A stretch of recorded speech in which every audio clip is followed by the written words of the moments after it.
میذارم خودم بخونم. حالا انگار که این جوونا یه دوری داستان خوندن که من چیز شدم که نخونم دیگه، اصلا آبروریزیه مثلا جلوی اینا واقعا. والا آقای مسا هم از دوستانی است که شاید حالا باید بگم دیگه اولین داستانشه، ولی داستان خیلی خوبیه و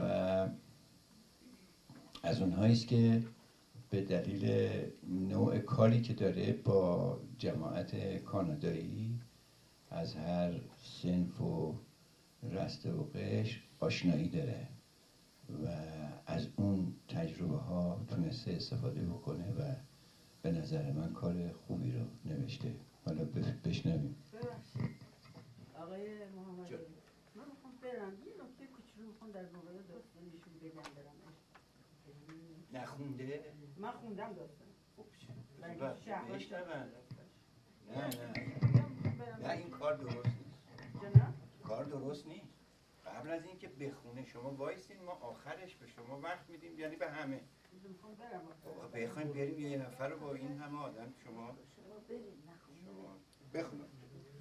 خیلی ممنون از حضورتون. این داستان حدود 1 ماه پیش تو شهروند چاپ شد و رو وبسایتش به اسم لیندا بیدندان هست و تو مجله به اسم سکس ناشتا در بیوتیفول بریتیش کلمبیا چاپ شده.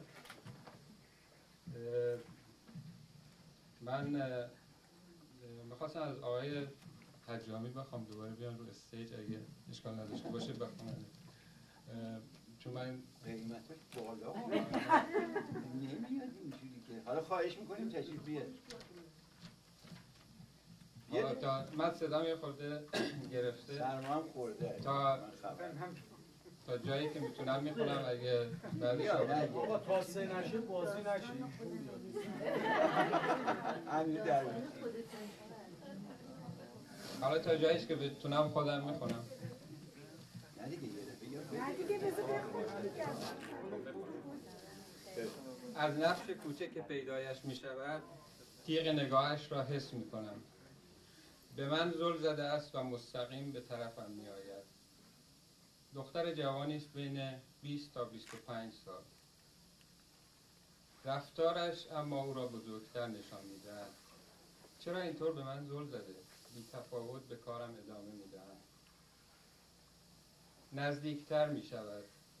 آنقدر نزدیک که دیگر جای جراحت‌های قدیمی روی صورتش که نشان از زندگی پرماجرایش است را نمیتوانم نادیده بگیرم. پوستش پر از لکه‌های قهوه‌ای رنگ است. شاید جای زخم‌های قدیمی باشند. خطهای باریکی که به نظر نمی‌رسد که جای زخم چاقو باشد. دهان به صحبت باز می‌کند. 4 دندان جلو فک بالایش را معلوم نیست که چطور از دست داده است.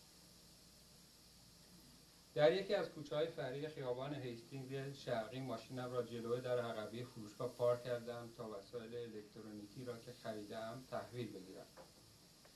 اول صبح بهترین زمان برای این کار است، چون هم خلوت‌تر است و هم اینکه اگر به جنبم تا قبل از ظهر به محل کارم میرسم. فروشنده قفل در را باز کرده و گفته بود وسایلت را آماده پشت در گذاشتم.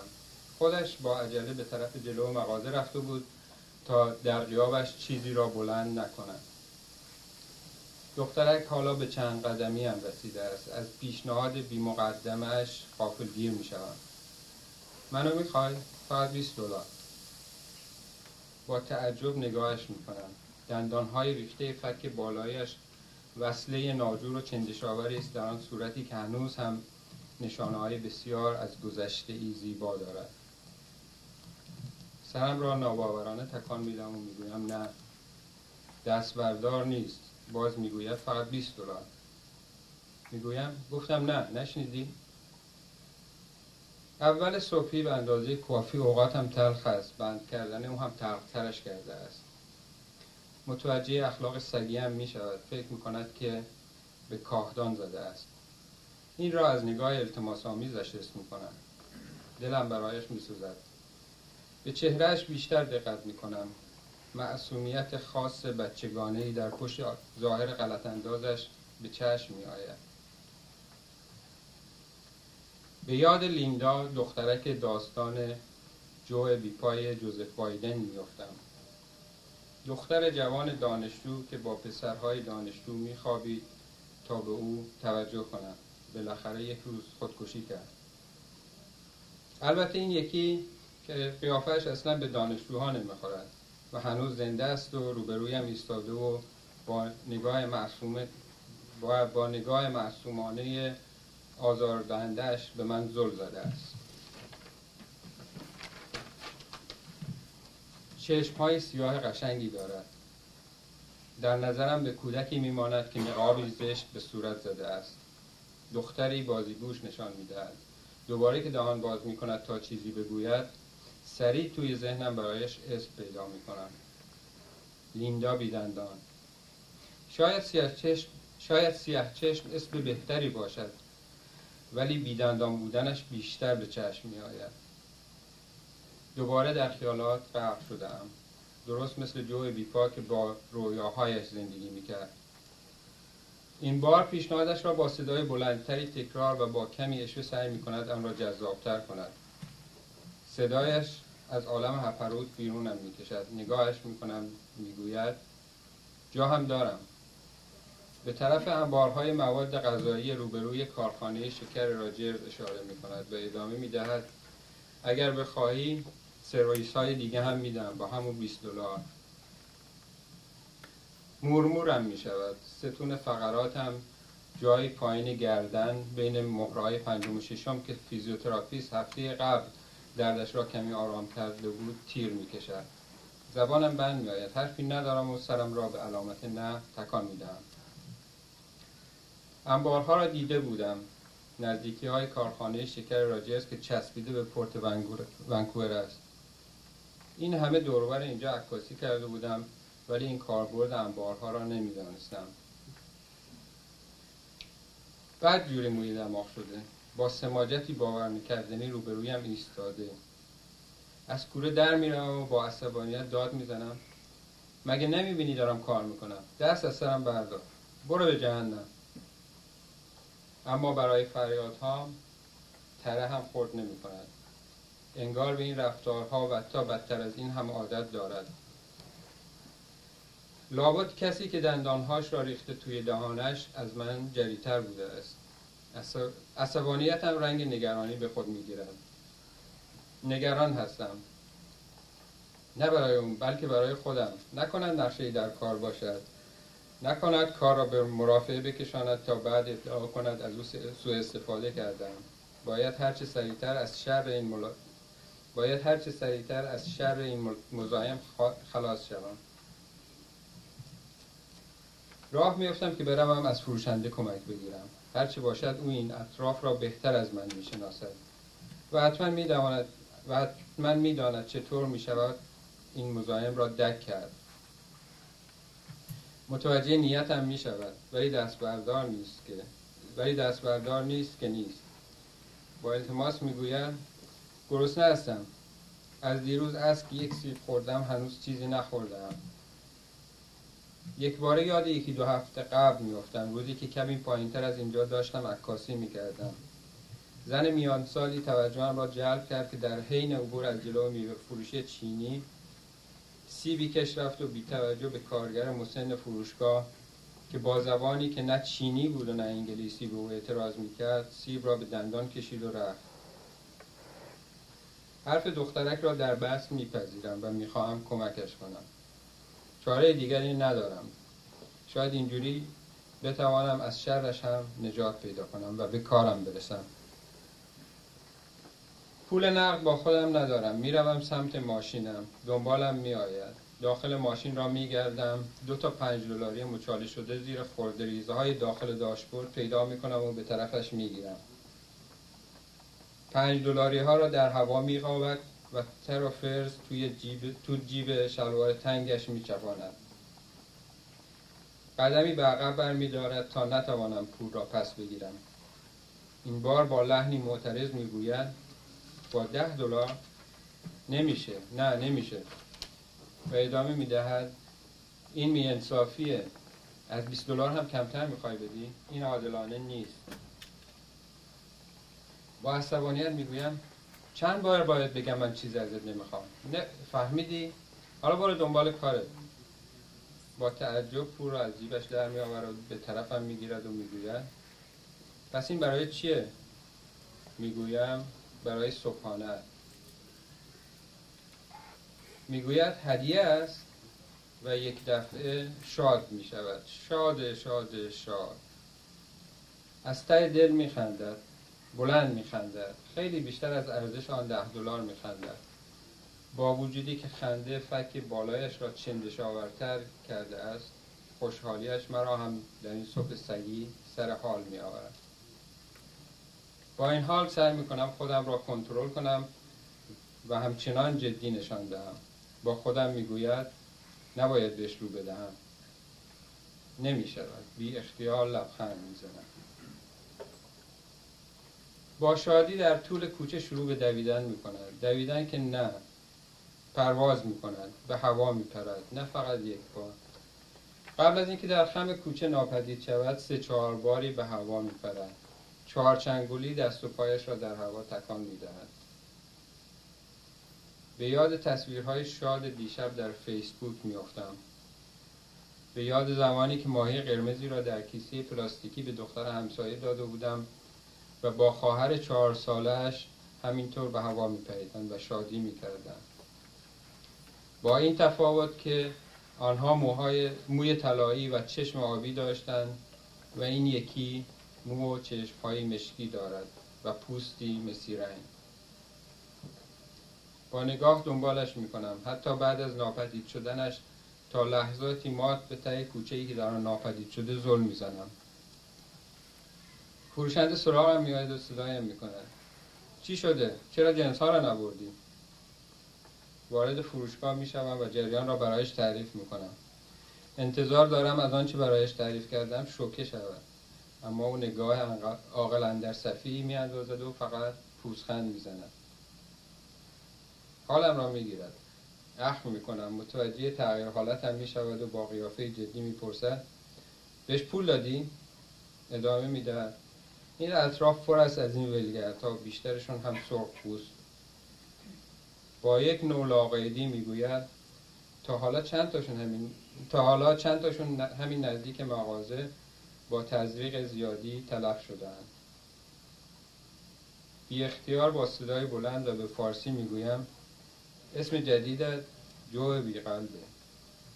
هفته قبل در مغازهش بودم و گفته بودم که داستان جوزف بایدن را خواندم و در مورد جو بیپا شخصیت داستان و کشیک‌های کاتولیک صحبت کرده بودیم.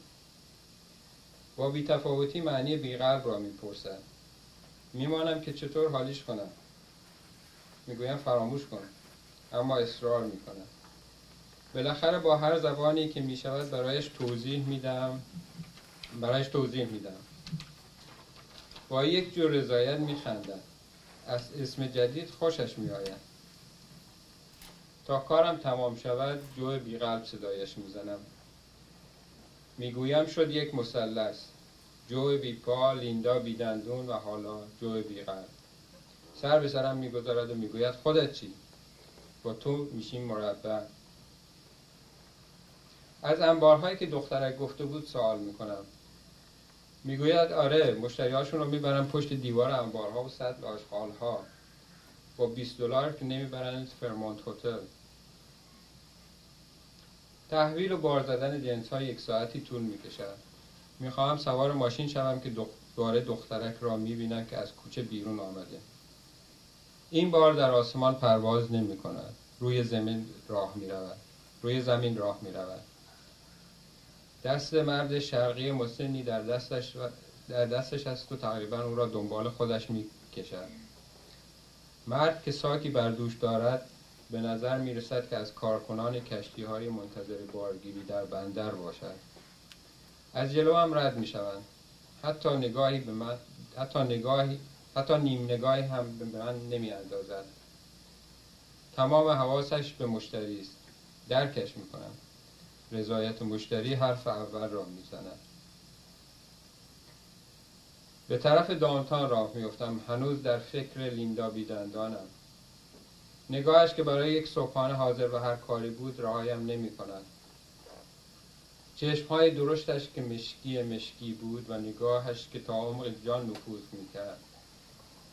به یاد عکسی که در قله کوه گوت مانتین از یک کلاغ بزرگ سرخپوستی گرفته بودم می افتم. حیف. او در اوج آسمان بود و این یکی بی پر و بال و منقار دارد زیر دست و پا له می شود. یاد یکی دیگر از عکس‌هایم می‌افتم که چند ماه پیش در راهپیمایی سرخپوست‌ها از دختری کم سن و سالتر گرفته بودم. بر دهانش کاغذی چسبانده بود و رویش نوشته بود Am I next؟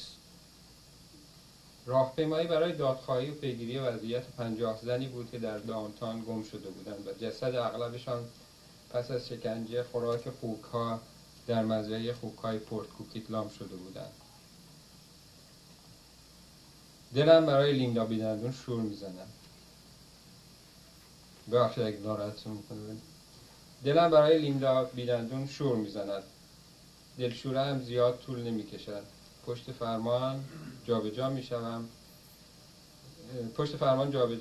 منظره کوه گراس و قله لاینز در سمت راست خیره‌ام میکند. نمیخواهم خودم را از دیدن این همه زیبایی محروم کنم. به خودم نهیب میزنم از منفی بازی دست بردار و مثبت باش. به کانادا پلیس میرسم. ترافیک سنگین و حرکت ماشین ها کند است. معطلی را به فال نیک میگیرم. منظره دریای کوه گراس که از وسط ساختمان ها پیداست مسحور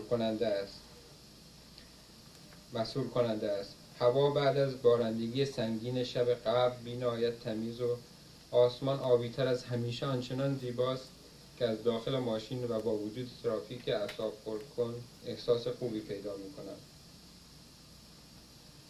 قایقی که با 2 موتور قوی دل آب‌ها را می‌شکافد و به سمت اقیانوس می‌رود و هواپیمای تک موتوره کوچکی که با دم قرمز و آبی از سطح آب بلند می‌شود تابلو نقاشی را تکمیل می‌کند. هواپیما بیلبورد تبلیغاتی را به دمش وصل کرده. سعی می‌کنم نوشته را قبل از اینکه هواپیما اوج بگیرد بخوانم. تبلیغ بلیت بخت آزمایی است. خانواده‌ای شاد و خوشبختی را نشان می‌دهد که برنده شده‌اند. دست یکدیگر را گرفته و به هوا پریدند. یک لحظه دختر جوانی که در عکس به هوا پریده به شکل لیندا بیدندون در می‌آید.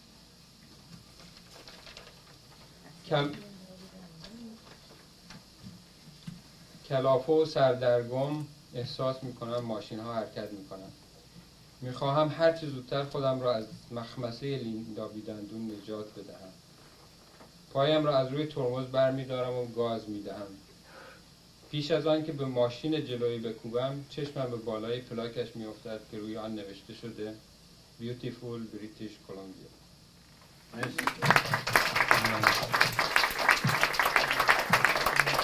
خیلی ممنون.